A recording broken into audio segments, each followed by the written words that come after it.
What's going on, guys? It's Hop here. Welcome back to yet again another MLB Show 25 video. Just really quickly before we get into the video, we're now approaching 200 subscribers. We're at 188. So if you like my content, I post just about every other day. Usually just either funny videos or some tutorials on how to help you guys build your teams. So please do. Subscribe button's right down there, and yeah, let's get right into it. So today we're going to be going over some of the budget cards. I have not spent a single dollar in this game.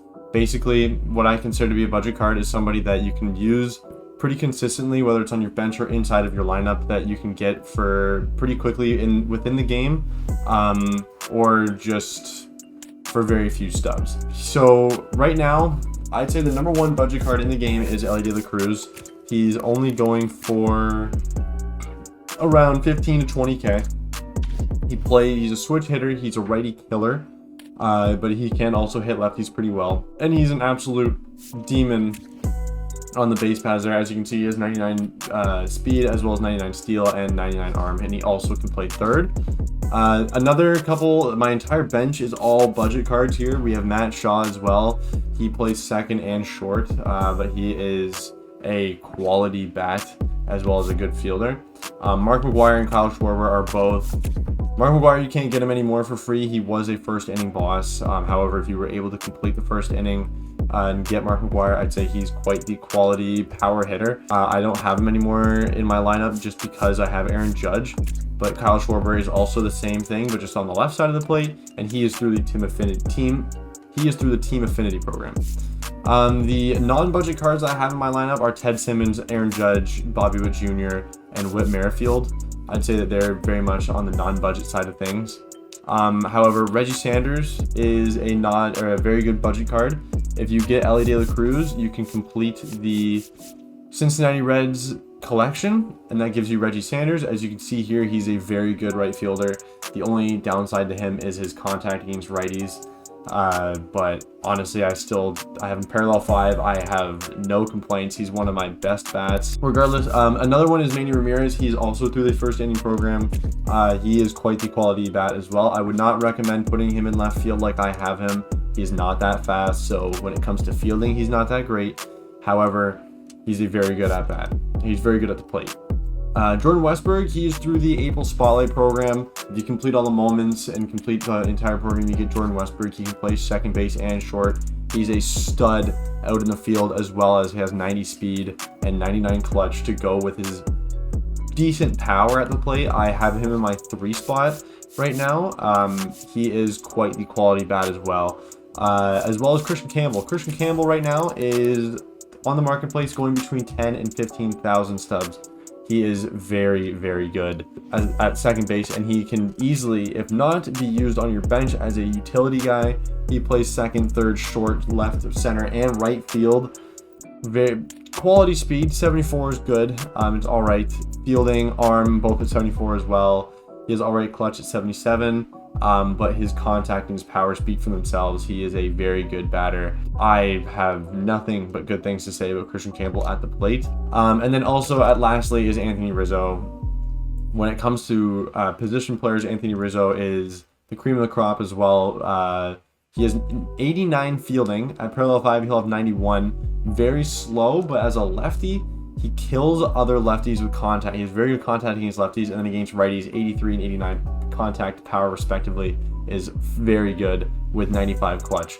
I'd highly recommend putting him at first base if you're looking for budget cards. Obviously, if you're looking to spend a bunch of money, you'll get Gil Hodges at first base, and he'll be your guy, of course. When it comes to pitching, we have I would not say Paul Skeens is by any means on the budget. But budget-wise, CC Sabathia, very, very good. You get him through the mini seasons. You have to complete the entire thing and win the championship. However, you can play it on any difficulty, so it's very easy. It just takes a bit of time. As well as Jake Arrieta. Jake Arrieta, he was through the first inning program. However, for a sinker slider guy with a circle change, I'd highly recommend using him. He's very good. As well as Clay Buchholz through the Red Sox Team Affinity program. He is quite the sinker cutter, circle kind of guy as well. Al Leiter is not a budget card at all. As well through the first inning program, if I'm not mistaken, that's where he was. can't be gotten any more, but if you have him, Mark Davis was quite the first inning relief pitcher. He's my long reliever. He is very, very good. As well, Holby Milner. He is going right now for between 4,000 and 5,000. He is a very weird delivery. He has a sidearm delivery, but he's very good. He's very confusing, so it's very good to throw off the batters, as well as Bruce Sutter.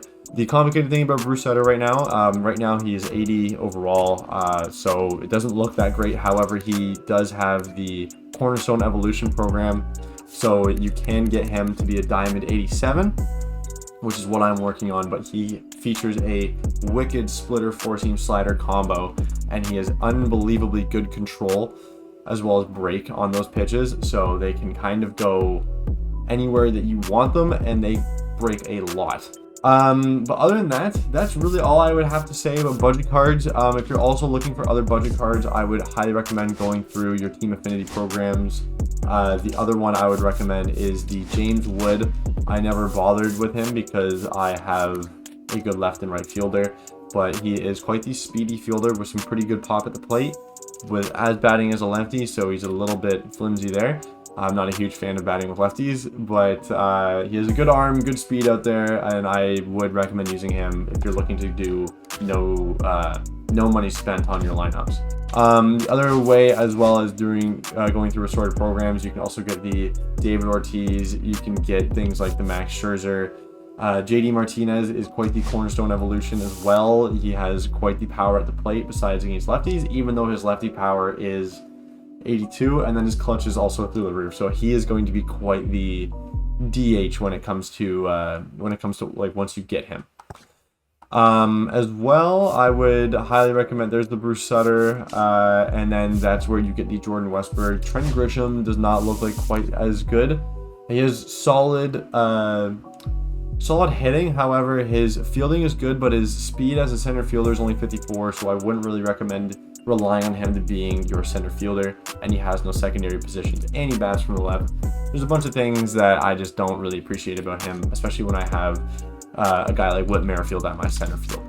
However, that's going to be it for today, guys. Leave a like, enjoyed, comment if you guys have any questions on how to get other budget cards. I would highly recommend just going through your collections, completing them, continuously opening packs throughout time, and yeah, that's really all I have to say. Thank you guys all so much for watching. Leave a like if you enjoyed, comment again if you have any questions, and I will see you guys all in the next one. Peace.